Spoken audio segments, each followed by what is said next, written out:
The New York Knicks, Golden State Warriors, and Los Angeles Lakers are all worth over $5 billion, according to Forbes' recent list of NBA valuations. In this video, we will talk about private equity's role in NBA valuations. And to do so, we're going to focus on three people: Mark Cuban, Steve Ballmer, and Adam Silver. And we'll end this video with a final thought.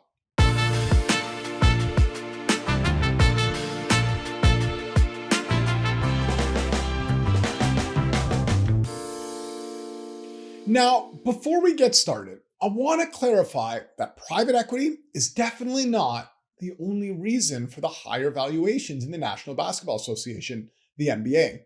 Main driving factors of higher valuations in the NBA are also NBA media deals, sponsorship deals, and more. But because I'm a private equity guy, I will focus on private equity in this video.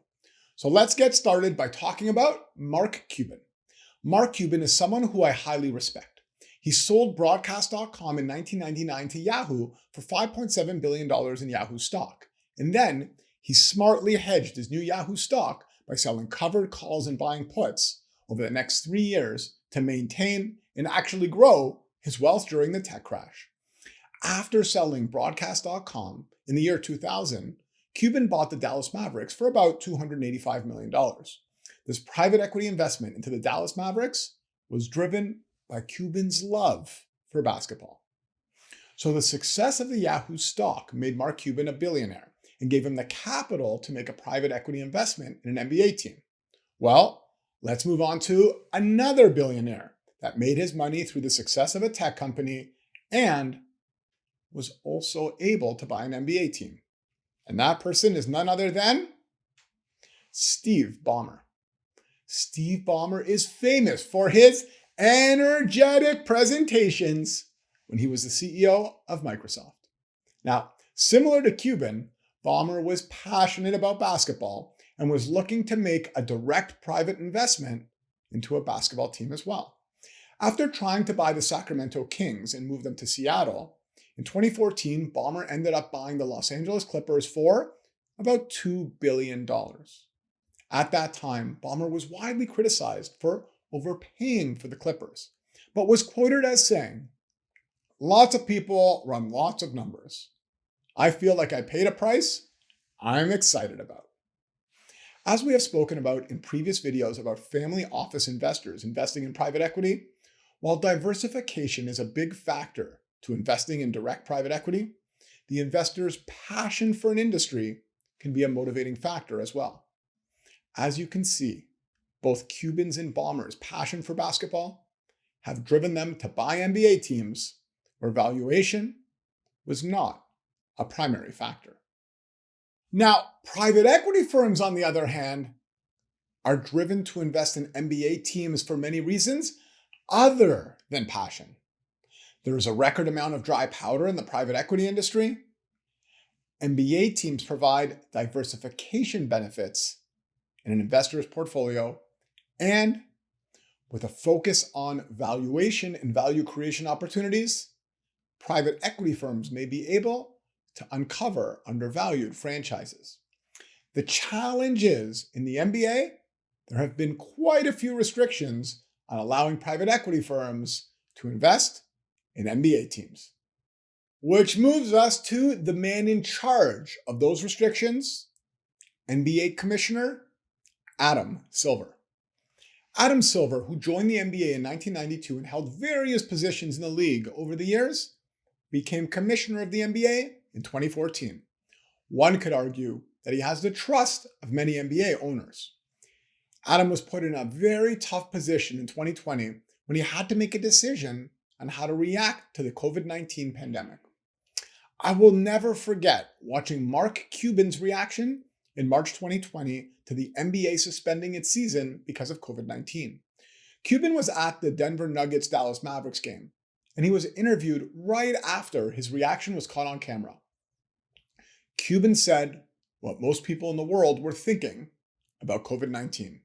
He said, "It seems like it's more like out of a movie than out of reality." Now, in the same interview at the Nuggets Mavericks game, when asked about the NBA's decision to suspend the league, Cuban said, "I trust Adam," referring to the trust that he has in NBA Commissioner Adam Silver. Well, after that, through the pandemic, Silver brought back basketball through an NBA bubble season at Disney World. But it's another decision during the pandemic by Silver and the NBA that I want to focus on here. In early 2021, the NBA changed the rules to allow institutional investors, including private equity firms, to own up to 20% of a single NBA team.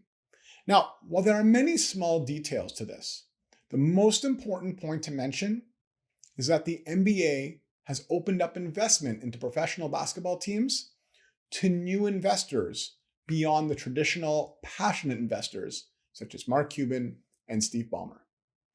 After the announcement, multiple private equity firms such as Dyal Homecourt Partners and Arctos Sports Partners have been active at purchasing stakes in NBA teams.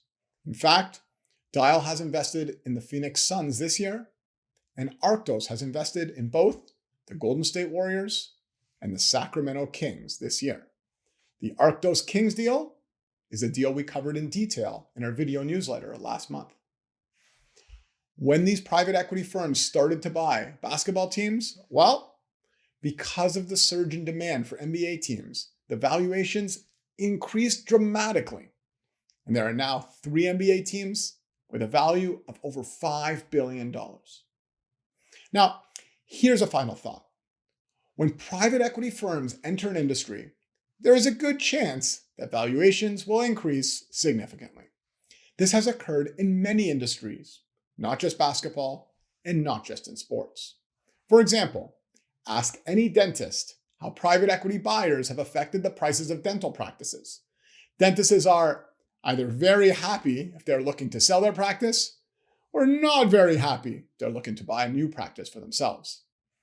Investors, do you think you can predict where the private equity industry will invest in 3 to 5 years' time?